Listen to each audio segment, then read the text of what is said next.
Good afternoon.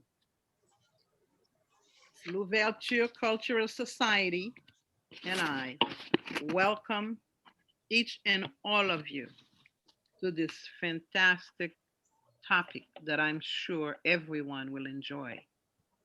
There's a lot to learn from our predecessors who were intelligent enough to give us early education on leadership and how to win, how to succeed. The topic, Lesson of Leadership from the Life of Toussaint L'Ouverture, will be presented by two dynamic speakers, Dr. Jean-Claude Dutesse, who is the Vice Chair of L'Ouverture Cultural Society. He has a PhD from Michigan University in Education and postdoctoral certificate in clinical neuropsychology. Now we also have Dr. Guylaine Richard, who is a physician. He studied from medicine and pharmacy in Haiti.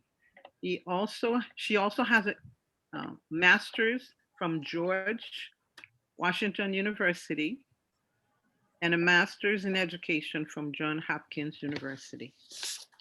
I welcome those two dynamic speakers, and I know you will have the greatest experience in finding about leadership than you've ever had. I'm Jocelyn Camo, and I am the Director of Clinical Communication for L'Ouverture Society.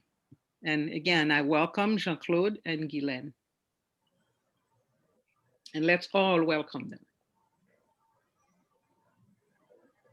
Thank you, Jocelyn. Thank you so much for this wonderful introduction. And I know, like my colleague, Dr. Dutesse, is eager to entertain us with an historical perspective about one of the great leaders of our Haitian culture, Toussaint L'Ouverture.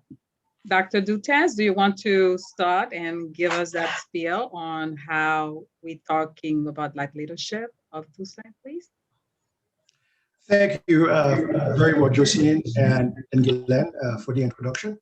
I wish to welcome everyone who is here with us on this Saturday afternoon to talk about Toussaint and to take a look at him from different perspectives, and then to see what it is we can tease out, and then that it is to this day still applicable to his life. And I dare say that based on what you will hear today, you will find that the struggle that Toussaint didn't start it, but the struggle that he joined, which is his lifelong battle, continued to these days, especially in America. We all know the phenomenon of Black Lives Matter.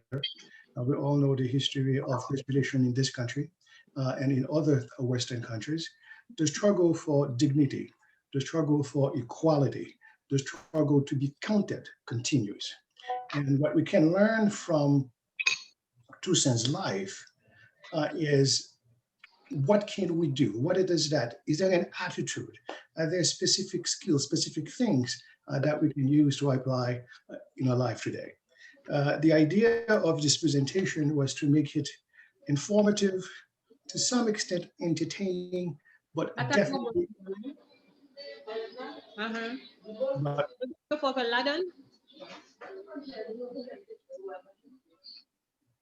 but definitely engaging. It seems like we may have some problem with some spontaneous eruption into the presentation. I don't know whether we can mute the participants, so that way we can kind of avoid that problem. Toussaint is a man of great perplexity, tremendous ambiguities, and he himself thrives on using what Hazari Singh calls calculated ambiguity. People never really seem to know what he's doing until he's doing it. But all of the people who are following the cause that he's pursuing, he has a single-minded determination and a laser focus and sustained ability to stay until that particular goal is achieved. Let's take a look at a little bit about his early life. Early life, he was born in Saint-Domingue on the Habitation Breda. Like many things about Toussaint, his precise date of birth is not known. Many historians have taken different positions, reporting different dates, but it's kind of safe to say he was born somewhere between 1736 and 1746. Now, his son, Isaac, who wrote a book about his father, and then reported that by family tradition, they celebrated his birthday on May 1st. According to him, his father was born on May 1st, 1740. According to some historians, since his first name is Toussaint, and the name of the child is usually named after the day and the date he was born. And some people are saying that maybe it is November 1st because Toussaint, c'est la Toussaint, November 1st, 1740. Regardless of when he was born, his birth was remarkable. Although he was born in extremely humble circumstances, because he was born a slave, but he was born to parents who came from greater, who had better situations up until they were captured and sold as slaves. I'm sure we growing up, we learned that his grandfather was a prince, Gaouginu, and Alada of the Alada region in Africa. Well, so far, historians have not been able to document the name of Gao in the royal libraries or in the whole royal histories of Dahomey. But everybody seemed to agree that his father, Gao, was some type of a high-level official of the Alada tribe, Alada ethnic group. The Alada ethnic group was always fighting. There was a vassal state of the Dahomey that they were fighting with. And at some point, the Dahomey kingdom took over, invaded and took over the Alada people. And as a result, his father was captured, and both he and his wife and two of their children were sold into slavery. When the father got to Saint-Domingue, was purchased by people from the Breda plantation. The father remarried, the mother was sent someplace.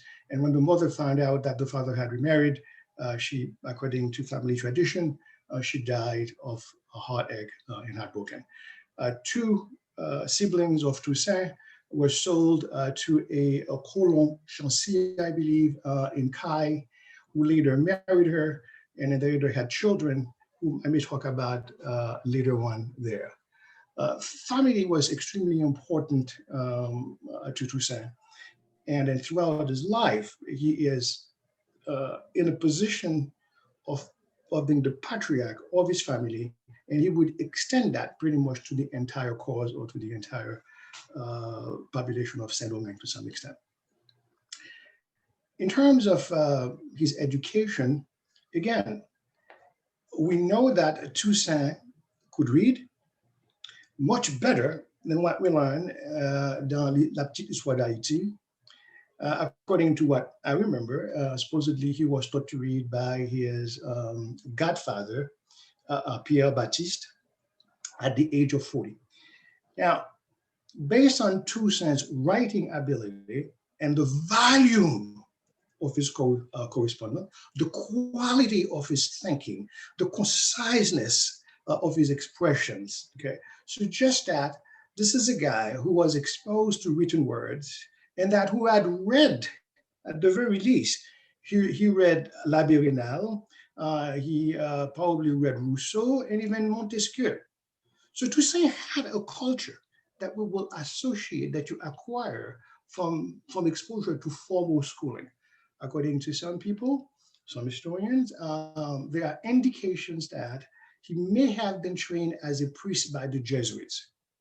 This is from a report by one school teacher. But perhaps more likely, he probably was trained by the Jesuits, who were one of the most progressive Catholic religious groups of formation in Haiti. They conducted weddings for these slaves. They educated them, and they also value freedom, although they were themselves slave owners. They were so progressive that the white establishment lobbied the government of France to get rid of them, and they were removed from the colony around 1763. Toussaint was extremely, no, let's go back again. Let me stay with the formal education, and I, because this is critical to understanding the man and also the kind of conditions that he overcame. So he knew how to read, he definitely knew how to write. He was an excellent communicator. He would work on his letters until he has the exact tone, the exact language, and the exact communication that he wanted to transfer. Sometimes what he would do with secretaries, if it's a very important letter, he would have different people write different parts, and then he would himself combine them later. In terms of his informal education, which is where Toussaint was a self-learner. He's always growing, he's always learning. And he learning everywhere. There is proof that Toussaint had significant training and practice as a quote doctor fairy. He was very respected, very popular. He applied medicine to the treatment of animals and also to the treatment of human beings. He was very instrumental in treating Breda inhabitants for typhoid and then some other diseases that I could not, yellow fever, not typhoid, I should say yellow fever, and some of the common elements that are currently still very common pretty much in the tropics. Toussaint had a way of, when he went into a situation that was unfamiliar to him, that he did not know, he would place himself under the quote tutelage of somebody else, okay, who knows what they were doing, okay? And then over time, he will surpass them, and then he will move forward to the next one. So there was a degree of humility in his ability to correctly appraise himself in what he knows and find the circumstances that's going to allow him to learn what he needs to know, okay? So we talk about the Dr. Furry. In terms of, again, formation, he was formed as an officer by the Spanish, okay, and subsequently also received training by the French. In some, we'll say that Toussaint had some formal schooling, but he's primarily an autodidact. Basically, he's a self-learner. We can move to the next slide. Now, to really understand what this man has done, we have to understand what he was confronting. And one of the ways to look at every society, every period, have a certain views, dominant views that kind of cut across the entire society, and that we individuals, that society, use to organize our thinking, so that when we say something, other people understand where we're coming from. We don't have to explain it. What were the prevalent views at the time? Is that white is better, white is stronger, anything less than white is not good enough. But if you're white, regardless of your social status, regardless of your training, regardless of whether your intelligence has ever been developed or not, you are better than the most educated, the wealthiest person who is non-white. Okay, that's kind of the prevalent idea. So everybody, not everybody, so I would say there was a strong trend within the society for everyone to imitate, to try to appear white, if not to accommodate what whiteness represented pretty much in that society. Let's look at now at the groups. Can we go back to the other slide, please? Let's look at the groups. The groups were the Europeans. There were about 40,000 of them. Now, the Europeans as a group, it's important to understand that the Europeans as a group had very distinct and rigorous class distinction. You have the Grand Planter, what we Haitians call les Grands Blancs. They were the fairly wealthy property owners, okay? And they basically run Saint-Domingue. Now, they had they had certain desires. One of the one is that they wanted to have controls over the commerce, the import and export. Based on the way things are, they were obligated to only engage in commerce with France. But they wanted to do like the Americans, to have the freedom to trade with any other country, any other society that they wanted to. And then the other thing that they wanted is to maintain slavery at the level that it was at that time. There was some effort in France through the Code Noir to ameliorate the life of the slaves. And these guys were against that. Now, the Grand Planter. Now, within middle there, you had the middle level. There were the professionals, doctors, lawyers, managers, and then you had the workers, both skilled and unskilled workers. And then way below that, from the middle and below, the Haitians call them Petit Blanc ou bien Blanc Mana. And then when you get all the way down, they call them the white Negroes, les Nègres Blancs. This is the white that is at the lowest level of the strata. Now this is important because although the whites, okay, have a value system that they are imposing, however, the enslaved people, being human beings, also are reacting, and they come up with their own categorizations, pretty much of the whites, okay. And also very, very aware of what the interests are. With the mixed race here, I'm talking about offspring that were born of many times violent sexual interactions, rapes, basically, between the whites, usually plantation managers or the plantation owner, okay, or sometimes any white person within the plantation or the habitation. So you have people who grew up. Yeah. What is important to understand about the mixed race?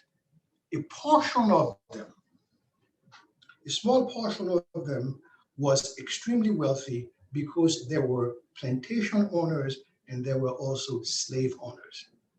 However, not every child born of a white father was freed.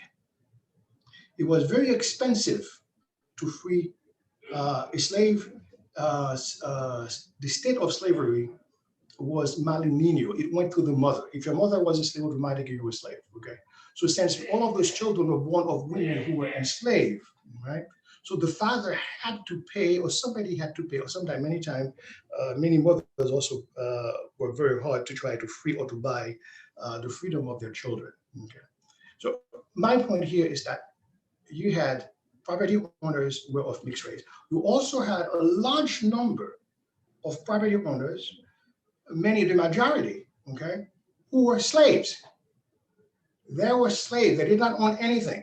They basically were working just like the other African slaves who were either Creole, they were born in Saint-Domingue, or they were imported in Africa. A large number of them was right there. So when we think about, this is important because when we think about, or when we listen to people talk about Haitian society, they tend to lump people together, okay? And then turn what is perhaps a class issue or as a class element into something which is a color issue or an ethnic issue, which is not. Right? Now, what did the mixed race want? Right? The property owners, okay, they wanted the same thing that the great whites wanted, okay? They wanted to be able to engage in trade with whoever they wanted to. They wanted to make money, and they also wanted to keep slavery the way it was, because they were major slave owners, just like anybody, just like the other great whites. Now, when we get to the poor mixed race person who was enslaved, okay, what he wanted freedom. Now let's move to the freed person.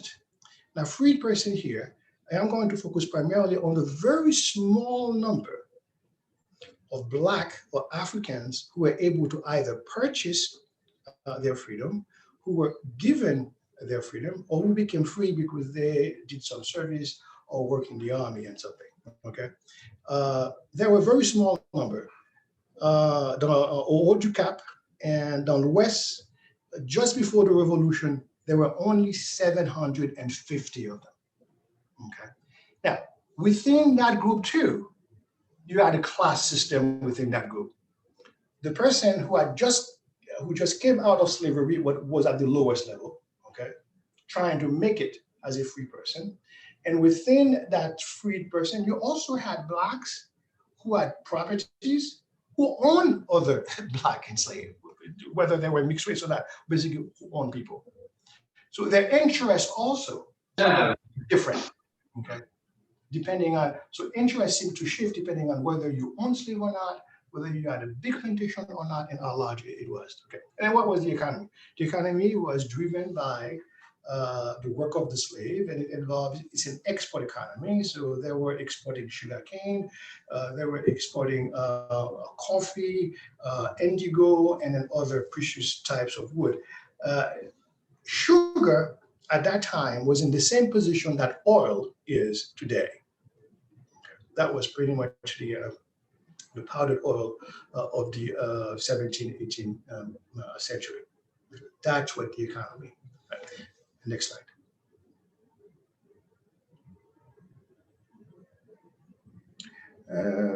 I think there was,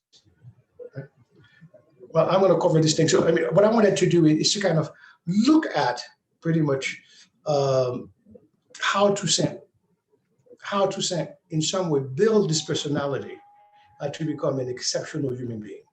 All right. Okay. Let's go to the next slide, please.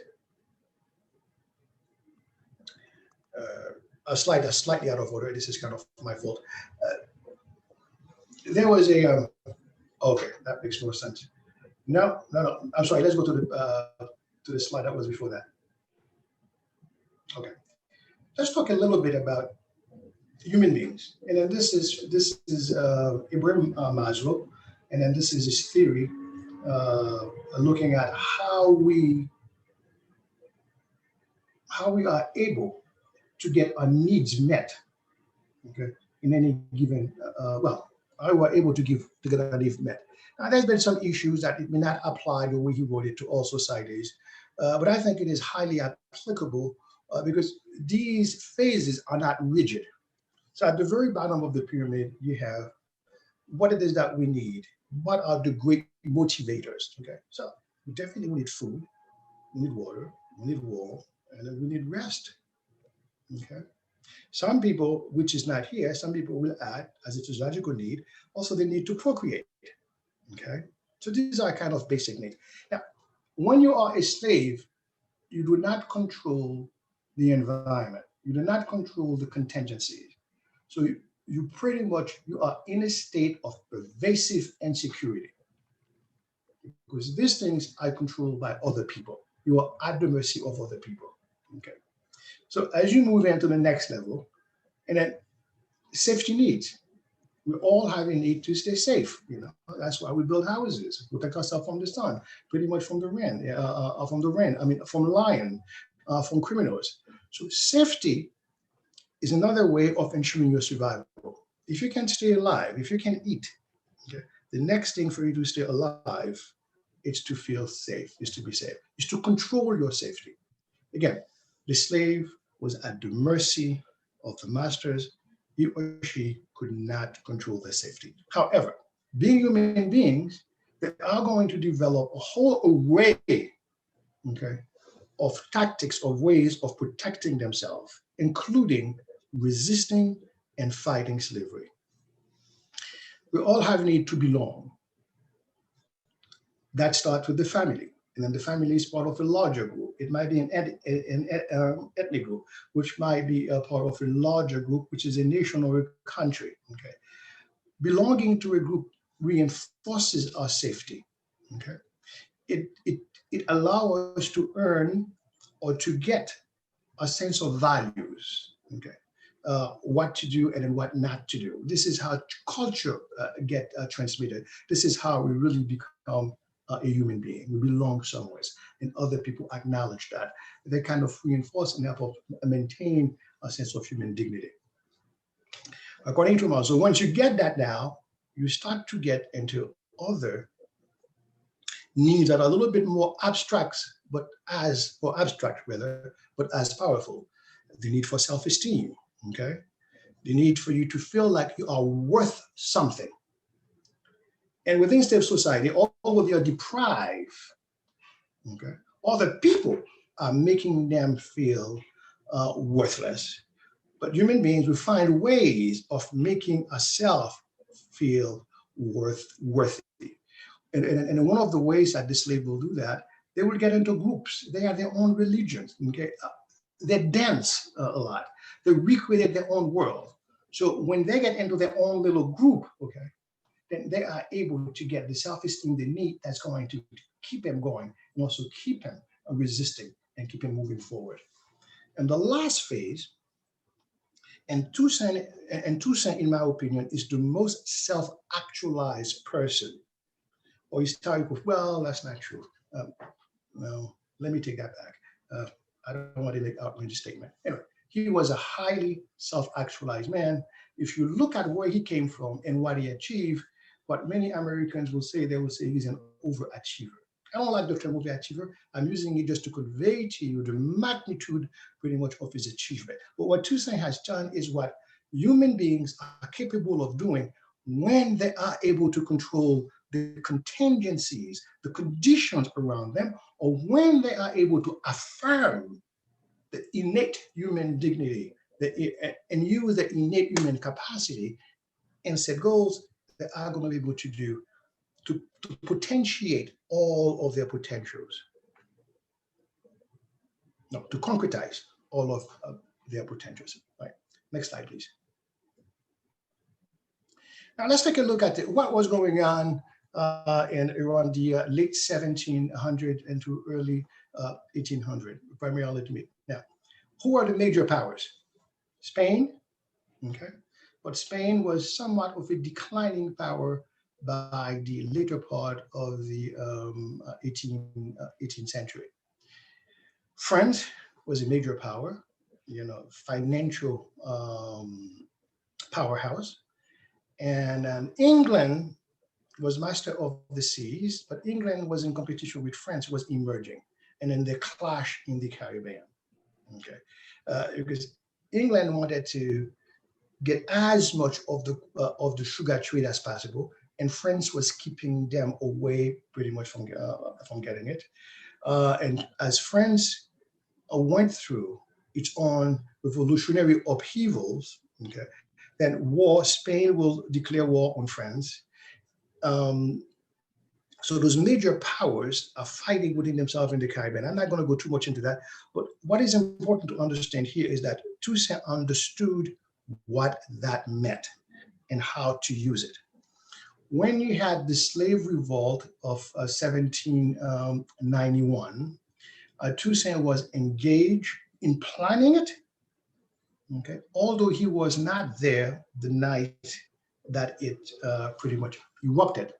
And according to some historian, according to actually one particular historian, his name is Philippe Girard, Toussaint was involved in the planning, and they were not supposed to go and then burn the plantations the way it happened, but Toussaint was not comfortable enough to take the lead, so he was asking around other people to take the lead. And then he went to Biassou to take the lead, and Biassou was one of the leaders of the movement, and then Francois Papillon. And Boukman, who was involved in it, and according to this guy, Boukman was what you would describe as an extremely eruptive, dynamic individual who wanted to do it yesterday. Okay, do it yesterday. So Boukman was the one who was critical in triggering pretty much the revolt. And according to this guy, Toussaint was very unhappy with the amount of destruction that was involved. On the night of the insurrection, Toussaint protected Habitation Breda and also protected his former masters. Right? So what we see here is that, again, I'm also talking about the humility. Toussaint did not take the lead, but he was part of the leaders of that event. Now, after the insurrection, and there was a period where they were negotiating. Toussaint became key member of the negotiating party because Toussaint knew how to read and write. And Toussaint had also had a lot of contacts avec les Grands Blancs to his working with his former master. So part of Toussaint's training also was exposure. According to one historian, he had the power to make deals or to conduct business in the name of his former master, Bayon de Libertad. So Toussaint knew the psychology of the thinkers, and he was instrumental in the instrumental in the negotiation. And with the instruction, what did the slave want? And then what leaders wanted? They really wanted the application of the Code Noir that wanted to give the slave 3 free days and remove and to prohibit the slave owners from using atrocious measures. They used to have private jails. The Code Noir was making torture illegal and things like that. And this is what the Grand Planters wanted to keep. And then that's what the slave did not want, just 2 days. That's at the beginning. And that's what Jean-François, Papillon, Biassou, and Toussaint, that's why they were negotiating. At one point, when things got really tight, the negotiating team offered to bring all the slaves back to the plantation to work in return for amnesty for 50 of the leaders. Now, the word got out. Well, first of all, the Colonial Assembly rejected it. Then the word got out, and the rank and file slaves were not very happy, particularly the women. They were not very happy because the women were doing a lot of the heavy work in the field, contrary to what most people think. Okay, so right. So one of the characteristics of Toussaint, again, I was talking about his humility. When he's not ready for something, he's going to put himself in a position where he's going to acquire the skill. The other one is gratitude. Okay, he had masters that had favored his human growth, and then he returned the favor when their life was in danger. In that sense, Toussaint was more of a uniter, bringing people together, a type of a phenomenon, type of a person than most of the other leaders. Okay. Next slide, please. Dr. Dutes, Yes. if that's okay, I would like to ask, before we go to Toussaint's personal attributes, I would like to give the audience an opportunity to engage with us if they want to. So if you want to be like, put off mute, we're gonna put, you can raise your hand. However, I wanted to let them know about what are some general attributes that they would think that it takes for a leader? Because I see a lot that Toussaint had. So I'm really, curious about what do they think that one characteristic of a leader or multiple characteristics, do they find them there? This is excellent. Also give me a break. Yeah, I am like, I'm trying to get our audience. Definitely, I feel like, there are some general characteristic of leadership that we have, like that we know that a leader, one of the characteristics of the leader that I really love, and I really know that exists, is like, empathy. So I would love to know from our audience if an empathetic leader, what do they think an empathetic leader is? Is it somebody that let anything happen, or is soft, whatever, so yeah. I see that Mr. Charestal said, interesting that Toussaint was building, preserving, negotiating, seeking to build a nation. Yeah. It looked like, all we know is like Dessalines did, but we don't know so much about Toussaint's, involvement. We know he was building the nation, but we didn't know that. And is there anything else you would like to say, Mr. Charestal? But I didn't forget my question for you guys. Anybody? if you're interested. You can type in chat or you can ask us to unmute you. That's an interesting point. I can add a comment to it now, or there's a slide later that talks about the changing missions of Toussaint over time. So, I mean, where we are now, we are at the end of, we are around 1791 during the revolution. So at that time, it is, the goal here is not really emancipation. The goal at that time is to get an alleviation in the conditions of slavery. That was the goal. And that's what the majority wanted. Now, discussion about total freedom was happening among the free blacks, okay? In OCAP, there was all areas, they were talking about that within the community, the idea of freedom, the idea of equality, the ideas of finding ways to assert their dignity. All those ideas were there because these were not ignorant people. They may not all of them knew how to read. About 10% of the free blacks knew how to read at that time. But there's not knowing to read and there is being ignorant. Information traveled. And then they were in business, they were in commerce, like in the markets on Saturdays, whatever they were. There were interchanges about what's going on, what things look like, and how people should position themselves. Yeah. Mm-hmm.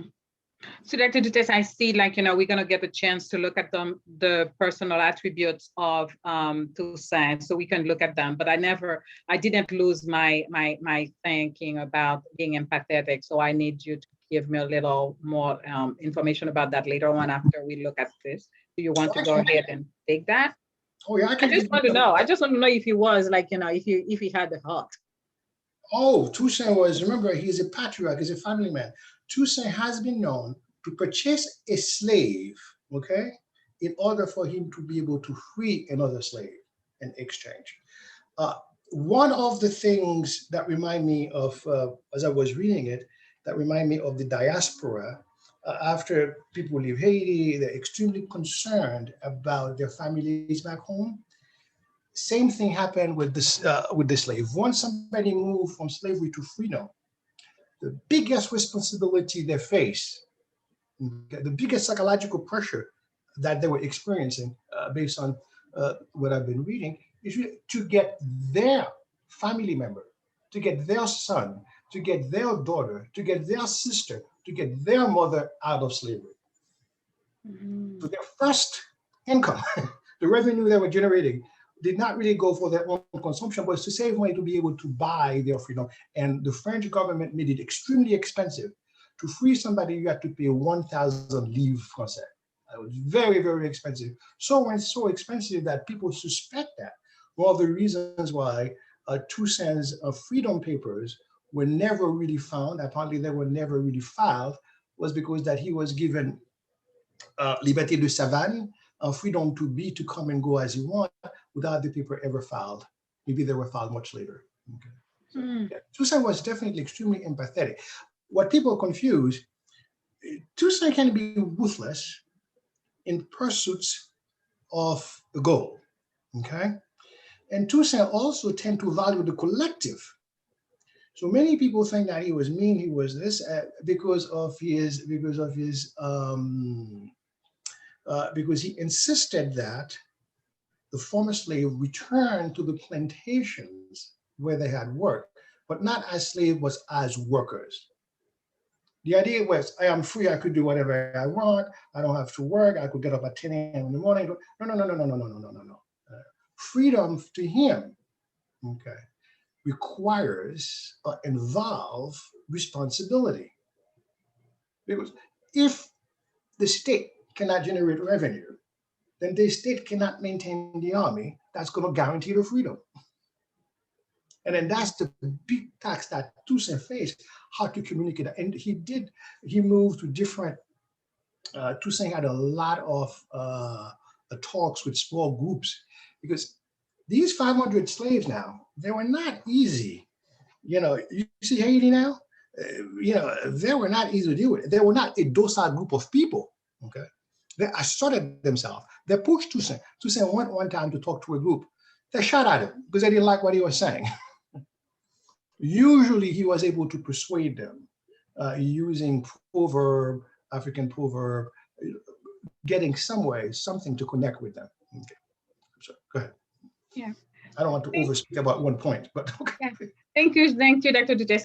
I want us to move forward, but I do have a question from Mr. Cherestal is saying, and Mr. Cherestal, you don't no need to apologize. We do understand, like, that you have some noise and you cannot come off mute. Thank you so much for this, for letting us know. But Mr. Cherestal wanted to know, like, because he said alleviating the condition of slavery.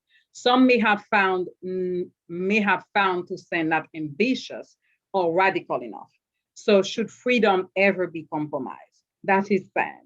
Or was the necessary voice along a spectrum of other leaders who were positioning to win Haiti's freedom ultimately? Well, if I look at it as a psychologist, right? Change has a way of starting small and then it mushrooms, okay? People tend to go for what they think is attainable. That wasn't Toussaint's goal. That's what the community of the enslaved, that's what at that time people thought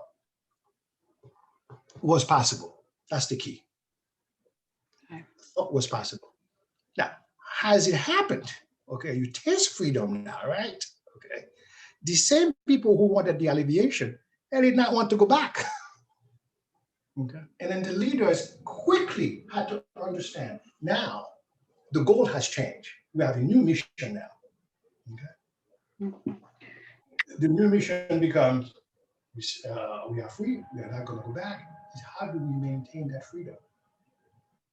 And this is where, what are the leaders going to do? They're going to initiate contact with Spain. Spain is going to come to them because Spain is in war with France. Okay, offer them asylum, offer to train them. Okay, because the enemy of my enemy is my friend type of a thing. Okay, so the group was able to go to Spain, and Spain trained them and equipped them. Okay, and at that point in time, it was no longer an issue of going back to slavery. Right. The issue now becomes full emancipation, securing and maintaining that emancipation. Okay. Thank you so much. So, Dr. Dutes, before we move forward, because I know we need to be mindful of the time, but is there any of those, I'm sure that, our audience were able to take take a quick look at the list. Is there anyone that you would like to emphasize for us that, we need to know about this leader in order for us to really understand him and understand his legacy to us?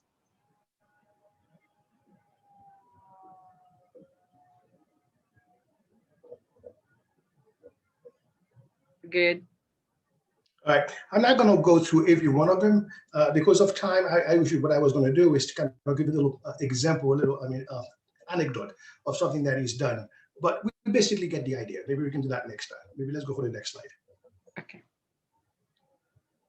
Now, this is my definition of leadership after looking at different definitions, and it's an adaptation from Hackman and Johnson leadership theories. Leadership for me consists of any intended activities and their effects, okay, that is aimed at influencing, modifying, changing the attitudes and behavior of another person or others toward an intended goal. If you're able to get people, to motivate people to do those things, which are extremely difficult to do, then you definitely fall within the category of leaders. Now, some people are extremely persuasive. Okay? You can get somebody to change their mind. You say, oh, I can see your point of view. I can see what you're talking about. But to get people to move, to inspire them, to change, to give them, to adopt a different paradigm, okay, to see their life or to do things or to put their life on the line, you definitely fall within the category of a leader. And I think that's why Toussaint was able to do. Next slide, please. Now, there are different types of leadership, okay? And there is autocratic leaders, there is laissez-faire leader, there are democratic leaders, there are transactional leaders. Leadership definition also, I suspect, tend to vary depending on the age and the time. Okay, nothing is timeless when it comes to human being because the mind is always evolving and there are always changes, new conditions that we have to adapt to. So the next slide, I tell you what I think is Toussaint's leadership style. Next slide, please. To me, Toussaint was a transformational leader with authoritarian features that were characteristic of his time. Remember, we're talking about 18th century, late 17th century, okay? This is the times of kings and queens. That was not the time of democracy. Okay? Even in England, you still had a king that had tremendous power that was more of an autocrat, although they have the House of Commons. There were some other institutions to modify his powers. Okay. So Toussaint had those characteristics, but when people came into contact with Toussaint, what you have is that they admire him, they respected him, okay, and they also feared him. Okay. Toussaint was a man of principle, and there are some principles when you violate it, and then he becomes ruthless. Toussaint was playful. Toussaint was a visionary. He could analyze political, societal situation and see trends, and then take measures to deal with them. He knew the French was coming. Toussaint had an extremely good intelligence system with many women working with his intelligence circuit. Toussaint had a very good, effective lobby in France, okay, presenting his action in the best possible light and also informing him what was coming down. Toussaint knew, as Toussaint moved, as I said, from alleviation of the conditions of slavery to full emancipation. So the way that occurred, first, the leadership went to Spain, although Spain guaranteed the people in the army freedom. Okay. So not the vast majority, the people who were in the Dominican Republic who were slaves were still slaves. So when France was moving toward declaring the abolition of slavery, Toussaint was aware of that. And when France in 1794 abolished slavery in the colonies, Toussaint made the move. He decided that he was going to leave Spain, cut his ties with Jean-François Biassou, and move to the French. Okay. Then he started fighting for the French. And made a deal with the French, where they took him back, they took him in his army, and then with all of his officers, retaining their rank, and they provided him with additional training and ammunition, and he began to work for them against the English, okay, to get rid of the English in the colonies. Okay, so this is when now we get into a new mission now, is securing freedom, okay. And that requires new allies. So this is a visionary. Now, before he lost power, before he was arrested, he knew the French were coming. So one of the main concerns that he had was to cover the western flank. That's why he fought with the representative of the Metropole France to get authority to go into the Dominican Republic, okay, to make sure that it is under his control. Because if the French were to disembark there would be a threat, okay, to the safety and to the freedom of the people of Saint-Domingue. So Toussaint went to the western side, okay, took it over, and actually improved it and freed the slaves who were there.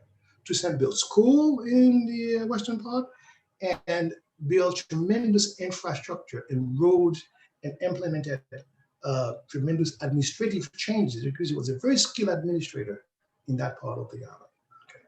But Toussaint knew that was going on. He planned for it. Strategic. He knew who the players were. He knew what the players wanted, what Spain wanted, what France wanted, and what England wanted, and what America wanted. In his war with Rigo, he was able to secure assistance, naval assistance from the American. James Adams, I believe, was the US president at the time, okay? Because France was supporting Rigo. So that's part of winning the war. So it's knowing the contingencies, okay, and how to pull them, and how to get them to serve your goal. He is patient, yet extremely decisive. Okay. He likes to understand the situation before he moves. Okay. Definitely very efficient. I believe he was empathetic, tremendously pragmatic. And then let me say that here, because there's some controversy about that. He needed money to sustain the army, right? Okay. Or basically to run the country. Right? And then the idea that blacks could not run anything, could not do anything at the time, right? He also was under some pressure to prove that was a lie. But he had about 500 people coming out of the most egregious type of servitude there is, who really wanted their little land and then build their little garden and then be happy. As we know, happy family life is kind of right now. Keep in five family. Let me do my business, don't bother me. But that did not generate money.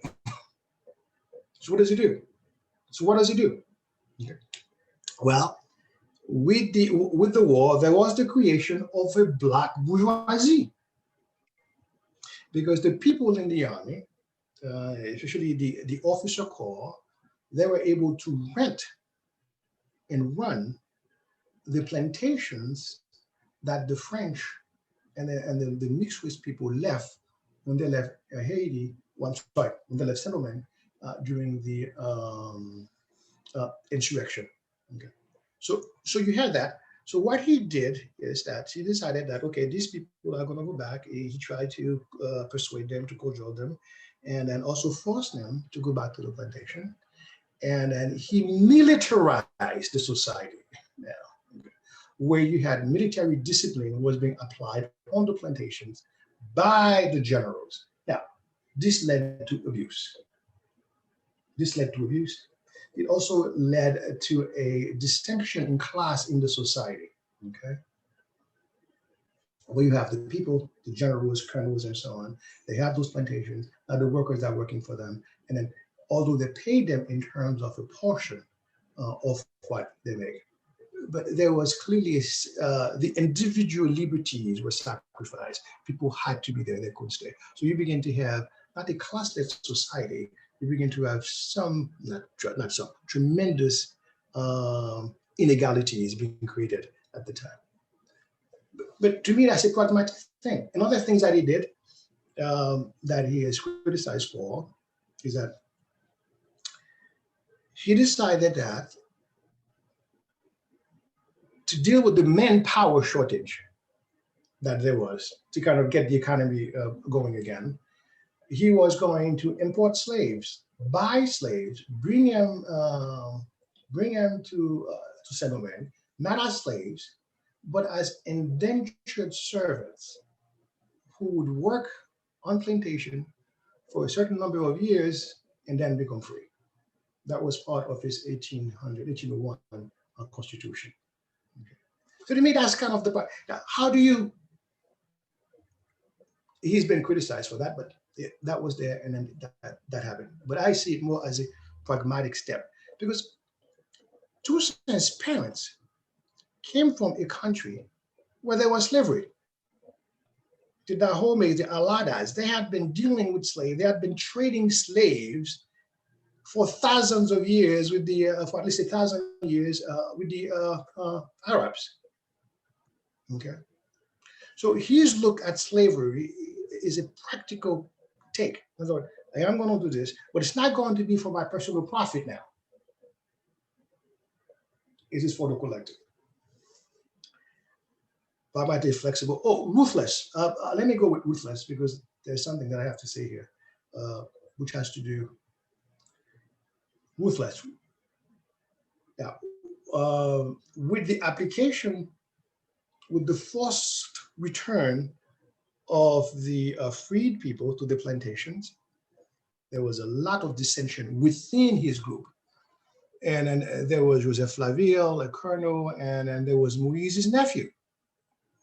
And there was an insurrection, and then they massacred many whites. Although Moise was not directly involved, but he did not do what he was supposed to do as the military commander of that region. Okay, so what happened is that Toussaint had Christophe arrest him, and so he had a military trial, and they found him not guilty. And then this is the autocratic Toussaint says, no, he is responsible, and then you are going to die. And then Toussaint basically had him executed. Not only did they have him executed, there were also 5,000 people who were also put to death because they participated in some way in that rebellion. Now, why am I saying that? This is important because to this day in Haiti, we have that happening where people are put into situations where their rights are being violated, okay? And then they would rise up against the government, and then they'll pay the price with their life for it. Okay. So he was a great man, but he was not a perfect man. Okay. Moving into the consequences of Toussaint's actions, for the worldview, the world changed as a result of the insurrection of 1791 and the way it was handled under the leadership of Toussaint. Toussaint's deeds affected America, affected France, affected England, affected Spain. There was the first major weakening of the slave economy, okay, because people now began to realize relying on slaves can be very, very dangerous. There's the alteration of the world of the Americas changed. Spain became weaker and weaker. And when Saint-Domingue then became Haiti, Saint-Domingue was involved in helping other people, other places, kind of gained their freedom. On a psychological basis, there is the reestablishment of an African sense of person. No longer a thing, no longer chattel, you are a human being. And this was on a world scale. There is the affirmation of the equality of Black people with all other race. Okay. We count again. We are a human being again. Okay. You don't have anything against me, although circumstances may have facilitated you being in control of me, but that's only for a time. And then he also built the foundation for independence, although independence was not his goal. The goal was to find a relationship with France that would allow Saint-Domingue, okay, to guarantee the freedom of the slave in a multiracial society, of the former slave, to secure freedom through a multiracial society. And then he created a multiracial bourgeoisie. Many of the former slave owners, plantation owners came back. A large number of Black raised through the social classes, through the army. As they get ranks, they were able to lease plantations and run them. So you have a multiracial bourgeoisie under Toussaint. Next slide, please. Implications for our time. Next slide, please. The very first lesson for me that's critical here is that a leader is built over time. Don't simply grow up, don't do anything, don't ever get involved in your community, don't ever work on mastering skills, on developing a wide range of skills, and then hope and expect yourself to be a leader. You don't simply get up, go to school, and then get your whatever, doctorate or PhD, and then go on the radio or go on TV and talk a lot, and then that makes you a leader. A leader is built one skill at a time. You know what Toussaint used to do? Toussaint used to go to church in his youth days and also as a adult, and then he used to give sermon. Growing up, he used to practice giving sermon. This is how he honed his skills. One of the things also Toussaint also did, although being religious, he learned to control the church, to make the church do the bidding of securing the freedom that has been, that was gained. Success requires sustained focus on the clear mission. You gotta know what you want. The people gotta know. You gotta have the people figure where we're gonna go, okay? And then to adapt to change and to bring a new mission when this is done. Okay. Learning and growth are essential to personal success. You cannot allow yourself to be comfortable where you are. Okay. You always have to stretch your boundaries to get out of your comfort zone to grow. But you don't have to do it all at once. This is where mentorship comes in. Many of us can mentor other people. Many of us, depending on our goal, can also find other people to mentor us. This is where a true sense of humility based on self-knowledge can help you grow, can also help you contribute to your community. Dr. Duterte, it is okay for me to interrupt you for a quick second, because, I think, it's very interesting that our audience could contribute to that concept that where you have that, learning, and, we know that Toussaint was a self-learner. We know that he has something. So he really took upon himself to grow with knowledge. But when we're thinking about, because we're talking about our implication for our today's world, we also want to explore the concept of humility. So I would love to ask the audience, when you hear the word humility and you're talking about somebody that was admired, somebody that was respected, or somebody that was feared, so how does humility comes into this play? When you can be a powerful person, you can be, so you can really make the mark, like, tell people what to do or anything. So I think this is something very interesting for our today's world, where humility is important for leaders to grow. Humility means, in my humble opinion, and I'm going to say that way, humility means the opportunity for us to accept that we don't know everything. So when you are humble, that doesn't mean that you're not in position of leadership. The humility that you have is the ability to understand that I don't know, and I'm going to seek this information so I can, enrich myself.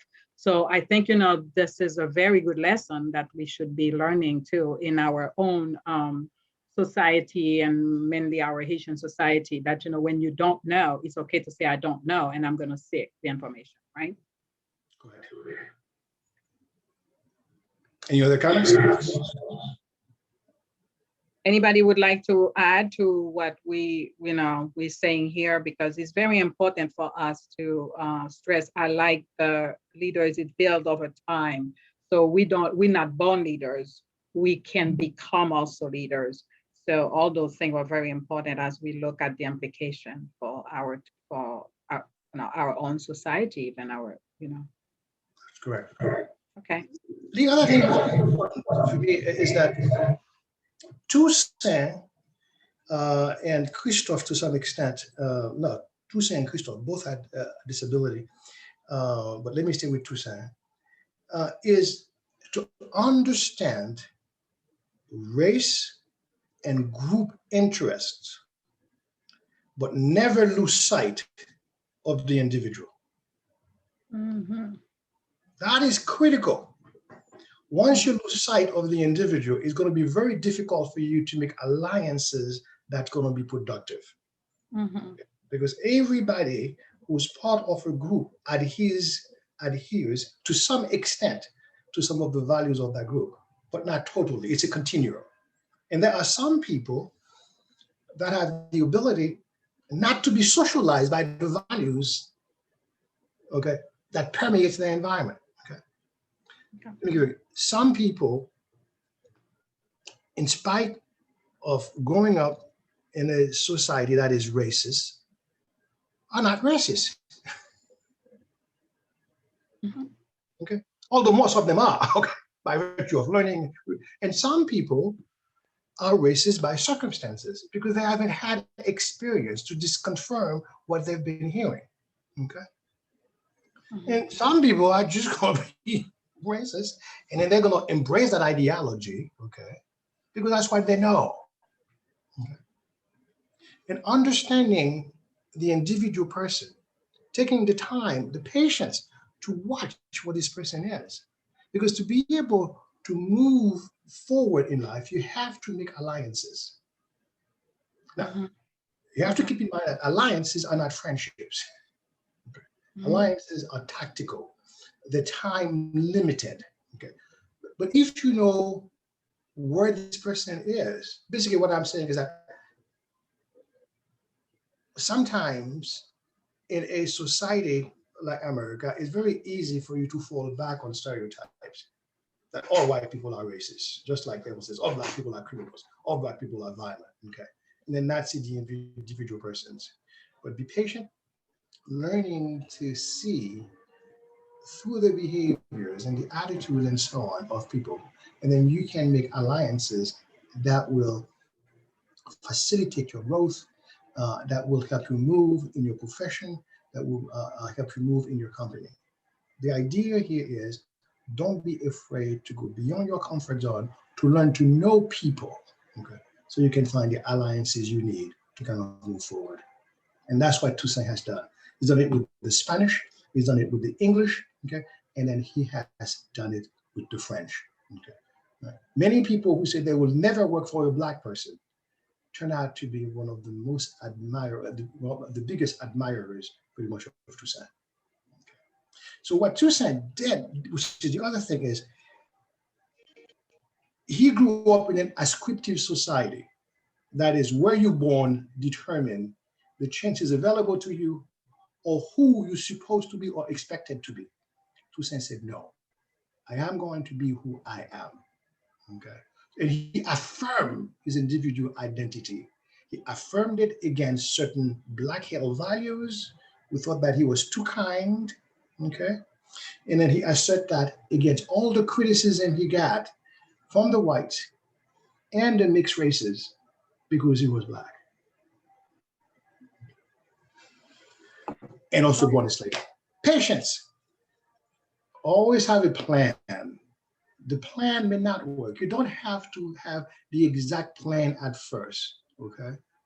But through trial and error, you keep modifying the plan based on the information that you're getting. But not having a plan is just foolish. Thank you so much, Dr. Dutes. I think, we're coming to I the got point. one more slide. I think, yes, you do, but, we're going to give our audience an opportunity because, Okay. we are running out of time. We're going to give them an opportunity to ask us any questions or like, for us to provide more answers if we have to. We'll probably give anybody that has something to say right now can either raise your hand or come off mute if you don't have or we can unmute you. You can raise your hand and we can unmute you. So, and after that, Dr. Dutes, you will have the opportunity to go about cover, a couple more slides that we have to cover, and we will move along with Dr. Gauthier. Okay, question. Anybody has any questions? Are you all edified, like, you know, you're good. I don't want to go there. It takes some time for the information to sink in, you know. So Yes, yes. And as you said, we need a lot of patience in order for us to really absorb. But the key message is those implications were really right on. And as leaders that we are, we may have, like, you know, or any, mainly our political leaders need to really learn how those things can really help, mainly in being patient and not being reactive. That's has a lot of weight into the way we conduct business. All right. So one more chance for anybody to come to tell us anything, and we're going to continue if that's okay, because we don't have, we actually at the 15 minutes to the hour. Thank you so much for, you know, staying with us on that. Okay. I think we know we can, so many lessons for today's leaders, particularly those of Haitian descent. Hi, Mr. Choristal, yes, thank you very much for this comment. But I think, you know, we will just hope that everything could be going that way for us. Don't excite Mr. You know, Dr. Dutes. He will be more than happy to do a class for you. And Mr. I know Mr. Lajoie, you had your hand up for a long time, but I don't know if this is because you have a question, because I've seen you have your hand for a long time. And Mr. Felix, we will get to you in a minute. Mr. Lajoie, do you have anything to say? You can, I can off mute, we can mute off, you know, put you off mute if you want to. That's going to be better. Okay. yeah, I think he's speaking. Yeah. Okay. Wait a minute. We're going to put you off mute. You're still on mute, Mr. Lajoie. Mike, could you put Mr. Lajoie off mute, please? Okay. I will do that. Let me see if I can find you. Okay. I am unmuting you.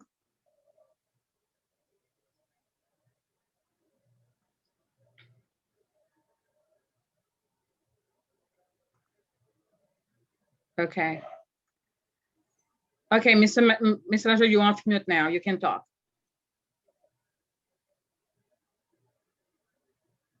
Mr. Lajoie, you can talk. Can we see? Are you able to talk? Okay. All right. It looked like, you know, you are not able to talk. Are you double muted maybe? That's what happened. Okay. So Mr. Felix, why don't you go, and after that, we'll try to find out how we can help Mr. Lajoie come off.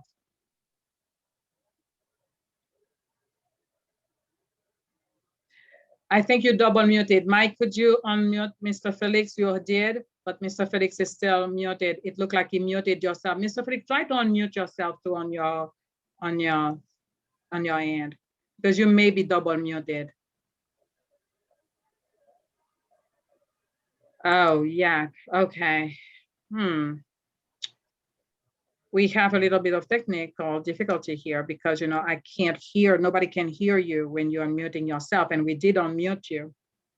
Is there any way you could put you could type your answer, your question in your comment, and we'll get back to you?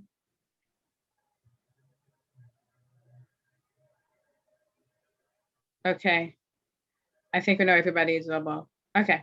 So, you know, Jean-Claude, for, you know, Dr. Dutes, for the sake of time, why don't we move? But, you know, I know we can get back to those. And I know we have a comment from Dr. Morel. I agree about the class on this topic, perhaps to include our young leaders, both in the US and in Haiti. Yes, thank you. We'll keep that in mind. Okay. Mike, could we move forward? Thank you. All right, no, we're gonna meet. Dr. Dutes, do you have one more thing to say, please? Yes, I do. Okay, in closing. Well, wasn't there a slide before that? Can I see that, please? Okay.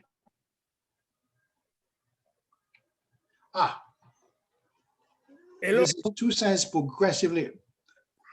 We have to go back. Yeah, that slide is kind of important because remember, the insurrection at first was for the alleviation of the condition of slavery, but it didn't stay that way, okay? So the second mission or the goal become to work toward total emancipation of all enslaved persons in Saint-Domingue, right?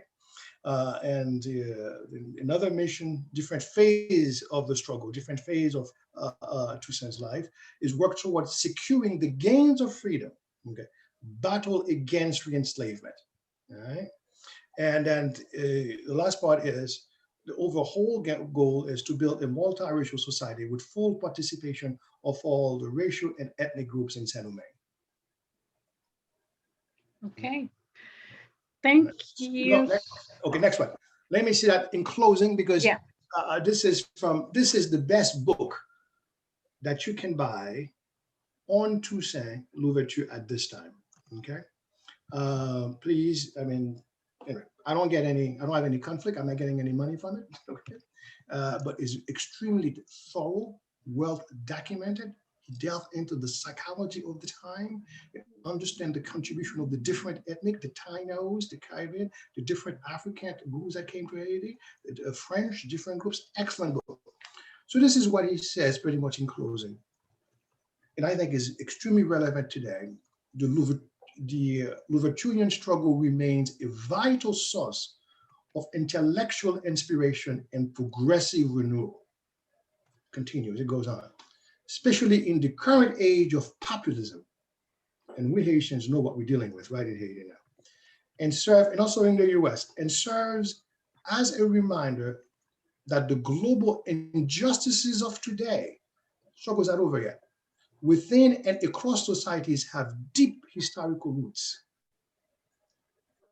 Toussaint's life also stands as an example of classic Republican ideals and virtues, the equal dignity of all human beings, irrespective of race, creed, or color, steadfastness, courage, even in the face of overwhelming superior forces. Okay, I can't read the other one here. There's something else. Okay. And then is to have the integrity and refusal to compromise on one's fundamental values, coexistence and forgiveness, rather than separation and hatred. And above all, the audacity to envision a world organized around radically different principles. And I'm going to close with one anecdote. After Toussaint and Leclerc reached a deal on a ceasefire, and then one of the French generals turned around and asked Toussaint, well, if we did not reach a ceasefire, how would you keep on fighting? Where would you get the weapon from? Toussaint turned around, look at him and smile and says, we would have taken them from you. And I'll stop here. Thank you, Dr. Duterte. This is really wonderful. We really appreciated your insight on the life of a very big leader in our own history. So at this point, we really, would like to give the opportunity for Dr. Morel to give us, to give us the closing remarks from our webinars. We do have references. If people are interested in getting them from us, we can make sure that you just have to send us an email and we will make them available to you. Dr. Morel?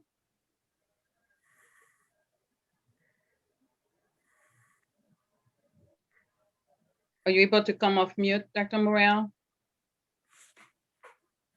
Thank you. Can you hear me? Yes, we can. All right. I want to thank Dr. Duterte for such a detailed lecture on the leadership of Toussaint L'Ouverture.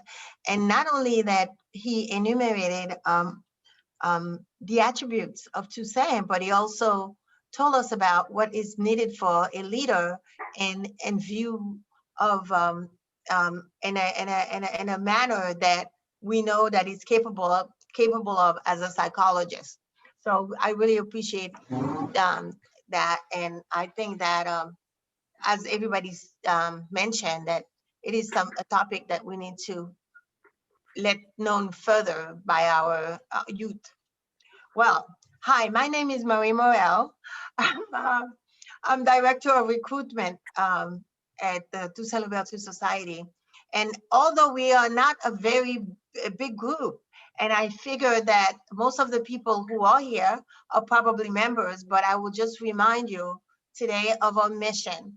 The group was founded only in 2020, May 2020. So this here is our first anniversary. And it is, we have 7 people on the board, and we are registered as a nonprofit. The 7 people, you've met 3 of them, Dr. Duterte, Guylaine Richard, Dr. Richard, Dr. Duterte, Dr. Richard, and Jocelyn Camo. Of course, the other 3, one is me, Marie Morel, and we have Mike, and we also have our treasurer, which is Dr. Richard's husband, Franz Richard, and missing is Cozy Joseph. We are encouraging all of you to join us if you're not already a member.